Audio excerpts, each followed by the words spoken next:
मित्रांनो, 64 योगिनी यंत्र हे आपण दुर्गाष्टमी, शुक्रवारी, मंगळवारी किंवा रविवारी या दिवशी आपण आणू शकतो. त्या दिवशी आणल्यानंतर प्रथम या 64 योगिनी यंत्राची पंचोपचार पूजा करावी. एक माळ श्री स्वामी समर्थ व 99 मंत्रचा जप करून हे घराच्या किंवा दुकानाच्या प्रवेशद्वारावर लावावे. तर यामुळे होणारे लाभ मित्रांनो, आपण दरवाजावर जे 64 योगिनी यंत्र लावल्यामुळे घरात शांतता प्रस्थापित होते. या यंत्राच्या प्रभावाने घरात लक्ष्मी टिकून राहते. घरात अन्नधान्याची कमी राहत नाही. सदैव आपल्या घरात भरभराटी टिकून राहते आणि सगळ्यात महत्त्वाचे, वाईट शक्ती, नजर दोष घरामध्ये प्रवेश करू शकत नाही. इतकी या ताकद असते या यंत्रामध्ये.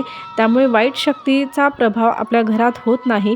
बाहेर आपल्या पायाने जरी वाईट शक्ती आली तरी ती त्या योगिनी, जे 64 योगिनी यंत्र आपण दरवाजावर लावलेलं असते, त्या यंत्राच्या प्रभावाने ती वाईट शक्ती बाहेरच्या बाहेरच पळून जाते. इतकी ताकद असते या यंत्रामध्ये. त्यामुळे हे यंत्र नक्की तुम्ही आपल्या दरवाजावर घराच्या लावून घ्या. एवढेच सांगण्याचा मी प्रामाणिक प्रयत्न केला आहे. व्हिडिओ आवडला असेल तर प्लीज लाईक करा, शेअर करा, सबस्क्राईब करा. कमेंट्समध्ये श्री स्वामी समर्थ लिहायला विसरू नका. श्री स्वामी समर्थ.